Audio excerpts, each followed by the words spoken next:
In Chapter 10, we're going to learn about proposals and formal reports. Here are the objectives. I encourage you to answer these as we move through the presentations. Section 1 is about crafting winning business proposals.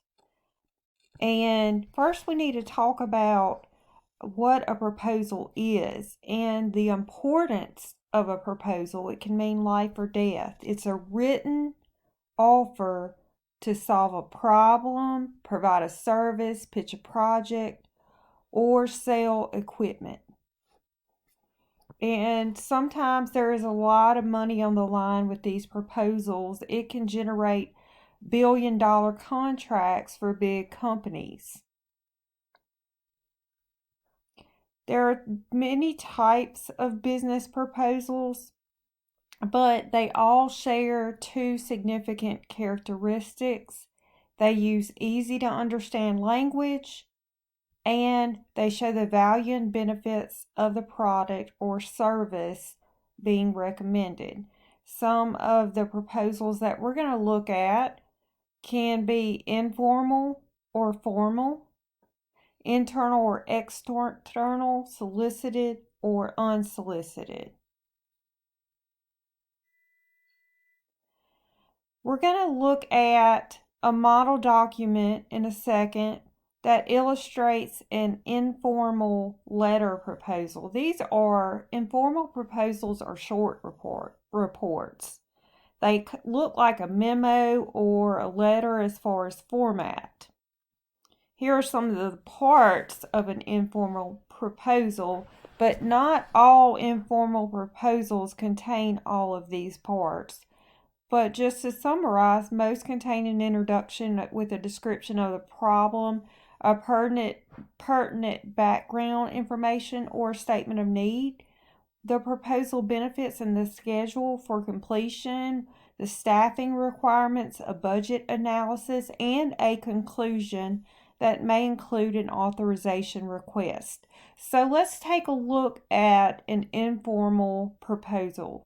All right, so here is an informal letter. It has a paragraph with the introduction. It grabs attention with a hook that focuses on key benefits. It says, understanding the views of your patients is the key to meeting their needs. Then you have 4 purposes of survey and the heart of the proposal, the proposed plan, and then the procedures for solving the problem. It divides this into segments so it's easy to read. You have survey, analysis, report. Then on the second page, it includes a second page heading. It uses past tense verbs to show that work has already started on the project. Then it promotes credentials and expertise of key people, builds credibility by describing outstanding staff and facilities. And then down here it itemizes the cost carefully because a proposal is a contract offer. It closes by repeating key qualifications and main benefits. It makes the response easy, and it provides a deadline. So that is a perfect example of an informal proposal, specifically an informal letter. Formal proposals respond to big projects, and they can range from anywhere from 5 to 200 or more pages. In addition, the 6 basic parts of formal proposals are a copy of a request for a proposal. So this is called an RFP, a letter of transmittal, an abstract or executive summary, a title page, a table of contents, a list of figures, and an appendix. So it's like a booklet. This is a great comparison in your textbook on figure 10.1 look at the difference between informal proposals and formal proposals. There's a lot more to a formal proposal. Proposal writers can also submit internal proposals when this is within the company, if they want to change a company policy or purchase equipment or add new products and services. Most proposals are external and addressed to clients and customers outside the company. Grant proposals are a formal document submitted to a government or private organization that explains a product, outlines its budget, and requests money in the form of a grant. And back to the internal proposals, they can resemble the justification and recommendation reports that we talked about in Chapter 9, but most proposals are going to be external. We have the term request for proposals. This is prepared by firms and government agencies when they know exactly what they want. The RFP specifies their requirements and solicits competitive bids from vendors.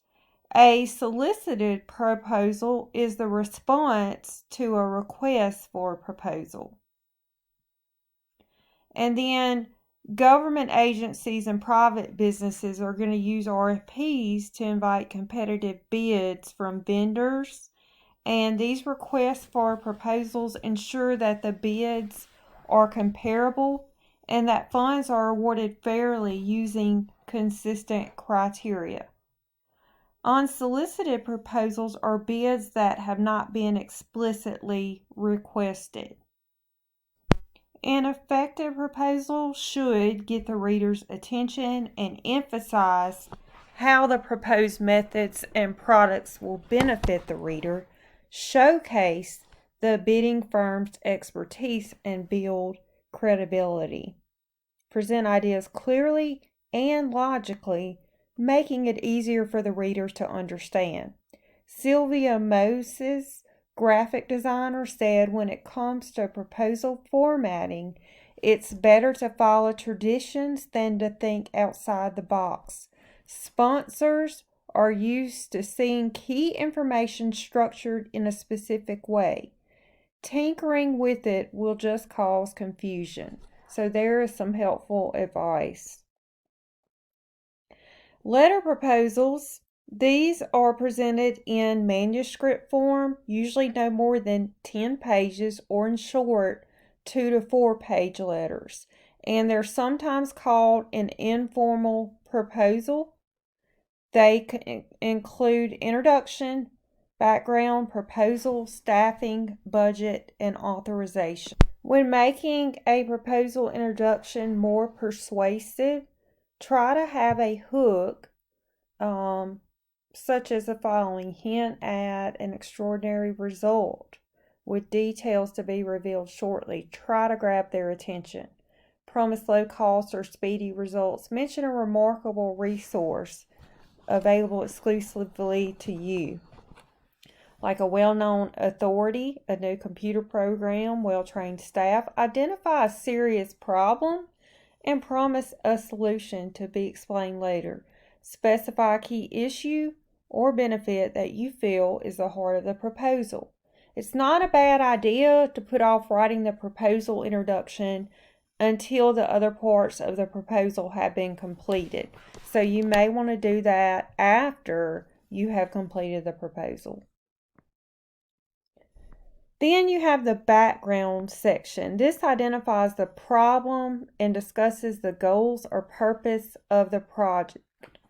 In an unsolicited proposal, your goal is going to be to convince the reader that a problem exists. Unsolicited proposals are proposals where people are looking for work. We looked at it here. It says companies looking for work or special challenges. So when you're doing this unsolicited proposal, you want to convince the reader, hey, you need my help. In a solicited proposal, your aim is to persuade the reader that you understand the problem completely and that you have a realistic solution. I wanted to share this quote from Marianne Elliott. She is a New Zealand-based author and a human rights activist. She said, "My years at the United Nations made me the grand mistress of report writing. We wrote daily, weekly, monthly, and annual reports. A couple of years in the UN, and you can write reports in your sleep. Because I cared so deeply about the people I was writing about, I wanted to be sure the people in Kabul or New York who read my reports were paying attention. So I taught myself to tell a good story in every report. People pay attention and keep reading for a good story." I thought that was great advice from Marianne Elliott. When you get to the proposal section itself, you do want to explain your plan for solving the problem, but you don't want to give so much information that your service is not needed. So it should include an implementation plan, state what the methods would be, the methods that you use to gather data, and then it might even promise specific deliverables. And these are tangible things your project will introduce. A proposal deliverable might be a new web design or a digital marketing plan. To add credibility, specify how the project will be managed and how its progress will be audited.